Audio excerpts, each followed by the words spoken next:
જય માતાજી મિત્રો, સુરેન્દ્રનગરથી હું જન્મરાજસિંહ પરમાર અને મારા મમ્મી પૂર્ણાબા પરમાર ફરી આપનું હાર્દિક સ્વાગત કરીએ છીએ અમારી ચેનલ દરબારી રસોઈમાં। મિત્રો આજે આપણે એકદમ સરસ મજાની વાનગી બનાવવાના છીએ। મિત્રો આજે આપણે અળવીના પાનના પાત્રા બનાવવાના છીએ, તેમજ રસાવાળા પાત્રા પણ આજે આપણે બનાવતા શીખીશું। તો મિત્રો હાલની આ શિયાળાની સિઝનમાં તમે પણ જો તમારા ઘરે અમારી આ રેસીપીને ફોલો કરીને રસપાત્રા અથવા તો અળવીના પાત્રા બનાવશો તો તમારા ઘરમાં પણ નાના મોટા સૌ કોઈ આંગળા ચાટતા રહી જશે। તો ચાલો મિત્રો હવે વધુ સમય ન લેતા આપણે પાત્રા બનાવવાની શરૂઆત કરીએ। મિત્રો આપણે આ પાત્રા છે તેને સ્ટીમ કરીને બનાવવાના છીએ, પરંતુ જો તમારે બારડોલી સ્ટાઇલના પાત્રા ખાવા હોય તો તમે તેને તળી પણ શકો છો। મિત્રો અહીંયા અળવીના પાનના પાત્રા બનાવવા માટે સૌપ્રથમ આપણે અળવીના પાનને વોશ કરીને લઈ લેશું। અળવીનું પાન વોશ કરીને લીધા બાદ તેની ઉપર રહેલ નસનો ભાગ આ રીતે આપણે ચપ્પુની મદદથી દૂર કરી લેશું। મિત્રો અહીંયા આ સ્ટેપ છે એ ખૂબ અગત્યનું સ્ટેપ છે। તો મિત્રો તમે અહીંયા જોઈ શકો છો કે મેં નસના ભાગને અળવીના પાનમાંથી સારી રીતે દૂર કરી લીધો છે। અને મિત્રો ફાઇનલી આપણા જે અળવીના પાનના પાત્રા બનાવવા માટેના તમામ પાન છે તેની અંદર નસનો ભાગ મેં દૂર કરીને ત્યારબાદ તેને એકદમ સારા પાણીએ એકવાર વોશ કરીને લઈ લીધા છે। તો મિત્રો તમે જોઈ શકો છો કે આપણી નસોનો ભાગ દૂર કર્યા બાદ અળવીના પાનનું ટેક્સચર કંઈક આ પ્રકારનું લાગે છે। તો મિત્રો હવે નજર કરીએ અન્ય વસ્તુઓ ઉપર। મિત્રો અળવીના પાનના પાત્રા બનાવવા માટે આપણે અહીંયા હળદર પાવડર લઈ લેશું, ત્યારબાદ ખાંડ લેશું, ત્યારબાદ કાળા મરી લેશું, ત્યારબાદ મીઠું લેશું, ત્યારબાદ અજમો લેશું અને ત્યારબાદ ચાટ મસાલો તેમજ આદુ લસણ લેશું। તદુપરાંત મિત્રો આપણે અહીંયા ગરમ મસાલો, કશ્મીરી લાલ મરચું પાવડર, દળેલી ખાંડ, લીલા મરચા, લીંબુ તેમજ ધાણાને લઈ લેશું। આ ઉપરાંત મિત્રો મેં અહીંયા 2 મોટી વાટકી જેટલો ચણાનો લોટ પણ લઈ લીધો છે। તો મિત્રો કુલ મળીને આપણે આટલી વસ્તુની મદદથી આપણે અળવીના પાનના પાત્રા બનાવીશું। મિત્રો આપણે અહીંયા આપણા પાત્રાને બધા કરતા હટકે અને યુનિક બનાવવા માટે એક સરસ મજાની ચટણી બનાવીશું। આ પેસ્ટ બનાવવા માટે આપણે અહીંયા મરચા, આદુ, લસણ, ખાંડ, મીઠું તેમજ કાળા મરીનો ઉપયોગ કરીશું અને આ બધી જ વસ્તુઓને આપણે સારી રીતે મિક્સ કરી લેશું। મિત્રો આ બધી જ વસ્તુઓને મિક્સરની અંદર સારી રીતે ગ્રાઇન્ડ કર્યા બાદ તેની એકદમ સરસ મજાની પેસ્ટ બનાવીશું। તો મિત્રો તમે જોઈ શકો છો આપણી આ તમામ વસ્તુઓમાંથી એકદમ સરસ મજાની ગ્રીન પેસ્ટ બનીને તૈયાર થઈ ગઈ છે। મિત્રો આ પેસ્ટ છે એ મેજિકલ પેસ્ટ કહી શકાય આપણે, કારણ કે મિત્રો આ પેસ્ટ ઉમેરવાથી આપણા રસપાત્રાનો ફ્લેવર અને ટેસ્ટ એક અલગ જ લેવલનો આવશે। તો મિત્રો તમે પણ તમારા ઘરે જ્યારે રસપાત્રા બનાવો ત્યારે અમારી આ ટીપને જરૂરથી ફોલો કરજો, આ એક ગેમ ચેન્જર ટીપ છે। તો મિત્રો હવે આપણે અળવીના પાન ઉપર લગાવવાનું સ્ટફિંગ બનાવીએ। આ સ્ટફિંગ બનાવવા માટે આપણે ચણાના લોટની અંદર જે આપણે સરસ મજાની પેસ્ટ બનાવી હતી તેને ઉમેરીશું। ત્યારબાદ મિત્રો આપણે અહીંયા 1/4 ટેબલસ્પૂન જેટલો અહીંયા ગરમ મસાલો ઉમેરી દઈશું। તદુપરાંત મિત્રો ગરમ મસાલો ઉમેર્યા બાદ આપણે અહીંયા 1/4 ટેબલસ્પૂન જેટલો અહીંયા કશ્મીરી લાલ મરચું પાવડર ઉમેરી દઈશું। ત્યારબાદ મિત્રો આપણે અહીંયા 1/4 ટેબલસ્પૂન જેટલો ચાટ મસાલો ઉમેરી દઈશું। ત્યારબાદ મિત્રો આપણે તેની અંદર લગભગ અડધો ટેબલસ્પૂન જેટલો અહીંયા હળદર પાવડર ઉમેરી દઈશું। મિત્રો અહીંયા મસાલા છે એ ખૂબ અગત્યની વસ્તુ છે, તે તમારા પાત્રાના ફિલિંગને એકદમ સરસ મજાનો ટેસ્ટ આપશે। અડધા ટેબલસ્પૂન જેટલા અજમાને આ રીતે મસળીને આપણે આપણા ફિલિંગની અંદર ઉમેરી દઈશું। મિત્રો અહીંયા અજમો ઉમેરવો એ ખૂબ અગત્યનું સ્ટેપ છે।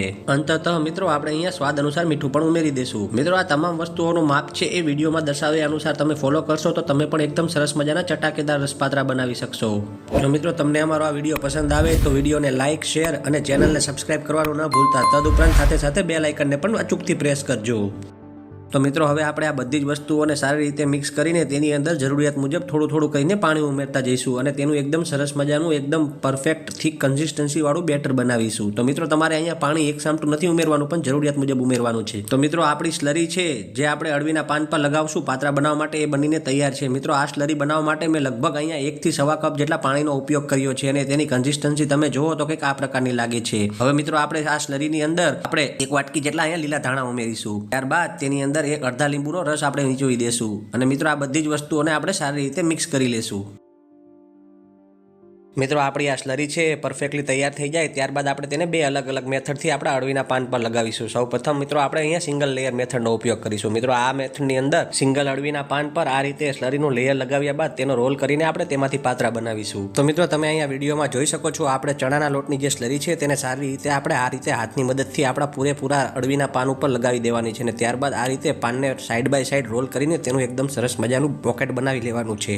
તો મિત્રો હવે આપણે મલ્ટી લેયર ટ્રીક શીખીશું। મિત્રો આ મલ્ટી લેયર ટ્રીક માટે આપણે અહીંયા સૌપ્રથમ અળવીના પાન ઉપર આપણે જે ચણાના લોટની સ્લરી છે તેને સારી રીતે એક પાન ઉપર લઈને તેને આ રીતે પ્રોપરલી ફેલાવીને મિક્સ કરી દેવાની છે। ત્યારબાદ તેની અંદર રિવર્સમાં એટલે કે વિરુદ્ધ દિશામાં બીજું પાન મૂકીને તેની ઉપર ચણાના લોટની સ્લરી ઉમેરવાની છે અને આ સ્ટેપને તમારે 2 થી 3 વાર રિપીટ કરવાનું છે। મિત્રો તમે જેટલા લેયર વાળા અહીંયા અળવીના પાનના પાત્રા બનાવવા ઈચ્છતા હોય એ પ્રકારે તમે પાનની સંખ્યા વધારે કે ઓછી કરી શકો છો। આપણે આ ઉપરાંત મિત્રો તમે જોઈ શકો છો વિડીયોમાં કે આપણે અહીંયા ત્રીજું પાન મૂકીને પણ તેને પણ સારી રીતે સ્લરીથી કોટ કરી લીધું છે।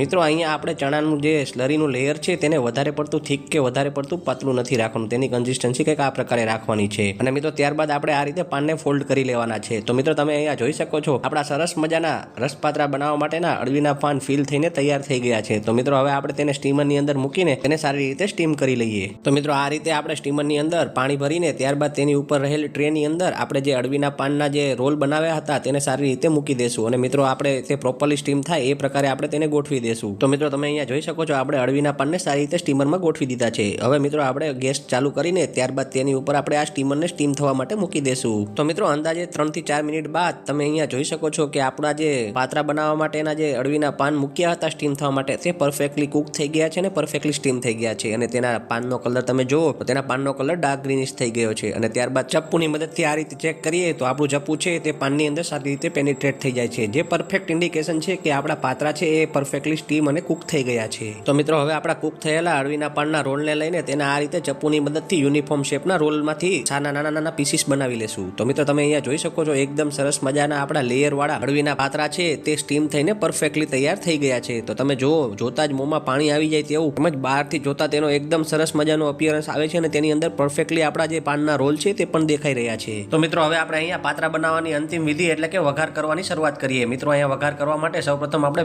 એક પેનને ગેસ પર ગરમ થવા માટે મૂકી દીધું છે। ત્યારબાદ તેની અંદર આપણે આ રીતે જરૂરિયાત મુજબ તેલ ઉમેરી દઈશું। તેલ ઉમેર્યા બાદ તેની અંદર આપણે આ રીતે રાઈનો વઘાર કરીશું। મિત્રો અહીંયા રાઈ ઉમેર્યા બાદ આપણે અંદાજે 1/4 ટીસ્પૂન જેટલું અહીંયા આપણે હિંગ પાવડરનો ઉપયોગ કરીશું। મિત્રો હિંગ ઉમેર્યા બાદ આપણે તેની અંદર એક નાની વાટકી જેટલા તલ ઉમેરીશું। મિત્રો અહીંયા તલ ઉમેરવાથી આપણા પાત્રાની અંદર એકદમ તેનો સરસ મજાનો ફ્લેવર તેમજ તેનો સરસ મજાનો ક્રંચ આવશે। તો મિત્રો આ તલ ઉમેરવા એ આપણા પાત્રા માટે ખૂબ અગત્યનું સ્ટેપ છે, જેને તમે જ્યારે ઘરે પાત્રા બનાવો ત્યારે જરૂરથી ફોલો કરજો। અને મિત્રો ત્યારબાદ અંતત આપણા જે પાત્રા જે સ્ટીમ કરીને આપણે તૈયાર કરી લીધા છે તેને પણ આપણે આ વઘારની અંદર ઉમેરીને તેને સારી રીતે મિક્સ કરી લેશું। તો મિત્રો હવે આ બધા જ પાત્રાને આપણે સારી રીતે આ વઘાર સાથે મિક્સ કરી લેશું। મિત્રો આપણે અહીંયા આપણા પાત્રાને પ્રોપરલી તેલ સાથે સારી રીતે કોટિંગ થઈ જાય અને તે પ્રોપરલી ફ્રાય થઈ જાય તે રીતે સારી રીતે હલાવીને મિક્સ કરી લેવાના છે, જેથી તેની ઉપર પ્રોપર રાઈનું તેમજ તલનું કોટિંગ આવી જાય। તો મિત્રો તમે અહીંયા જોઈ શકો છો જોતા જ એકદમ ટેમ્પટિંગ અને ટેસ્ટી લાગે તેવા આપણા પાત્રા બનીને તૈયાર થવા જઈ રહ્યા છે। તો મિત્રો અંતત હવે આપણે તેની અંદર દળેલી ખાંડ ઉમેરી દઈશું। મિત્રો અહીંયા મેં અંદાજે 1 ટેબલસ્પૂન જેટલી દળેલી ખાંડ ઉમેરી છે। તમે તમારી જરૂરિયાત મુજબ તેનું પ્રમાણ વધારે કે ઓછું રાખી શકો છો। મિત્રો અહીંયા ખાંડ ઉમેરવાથી આપણા પાત્રાની અંદર એનો એકદમ સરસ મજાનો ટેસ્ટ અને ફ્લેવર આવશે। તો મિત્રો બનીને તૈયાર છે આપણા એકદમ ટેસ્ટી અને ચટાકેદાર અળવીના પાનના પાત્રા। મિત્રો હવે આમાંથી આપણે થોડા પાત્રા કાઢીને હવે આપણે આગળની વિધિ એટલે કે રસ પાત્રા બનાવવાની શરૂઆત કરીએ। તો મિત્રો આપણા બની ગયેલા પાત્રાની અંદર આપણે ગેસની મીડિયમ ટુ લો ફ્લેમ પર હવે આપણે તેની અંદર અંતત ખજૂર આંબલીનું પાણી ઉમેરીશું। મિત્રો અહીંયા ખજૂર આંબલીનું પાણી ઉમેરીને તેને સારી રીતે આપણા પાત્રા સાથે ગેસની મીડિયમ ટુ લો ફ્લેમ ઉપર સારી રીતે મિક્સ કરી લેશું। મિત્રો અહીંયા ખજૂર આંબલીનું પાણી છે એ આપણા માટે એક ગેમ ચેન્જર વસ્તુ છે। મિત્રો તમે આ ખજૂર આંબલીનું પાણી ઉમેરીને તેને પાત્રા સાથે સારી રીતે મિક્સ કરશો તો તમે પણ તમારા ઘરે એકદમ બહાર હોટલ રેસ્ટોરન્ટ પર મળતા એકદમ સરસ મજાના ટેસ્ટી અને ચટાકેદાર રસપાત્રા ઘરે બનાવી શકશો। તો મિત્રો તમે અહીંયા જોઈ શકો છો કે જોતા જ એકદમ ટેમ્પટિંગ લાગે તેવા સરસ મજાના ટેસ્ટી એવા આપણા અહીંયા ખજૂર આંબલીની પાણીથી ભરપૂર એવા રસપાત્રા તેમજ સાદા ફ્રાય કરેલા આપણા અળવીના પાનના પાત્રા બનીને તૈયાર થઈ ગયા છે। તો મિત્રો આ એક હેલ્ધી ફૂડ છે, તેમજ શિયાળામાં ખવાય, નાના મોટા બાળકો તેમજ મોટા સૌ કોઈને ભાવે તેવા આપણા સરસ મજાના અળવીના પાનના પાત્રા બનીને તૈયાર થઈ ગયા છે। તો મિત્રો તમને અમારો વિડીયો જોવા બદલ તમારો ખૂબ ખૂબ આભાર। થેન્ક યુ, ધન્યવાદ।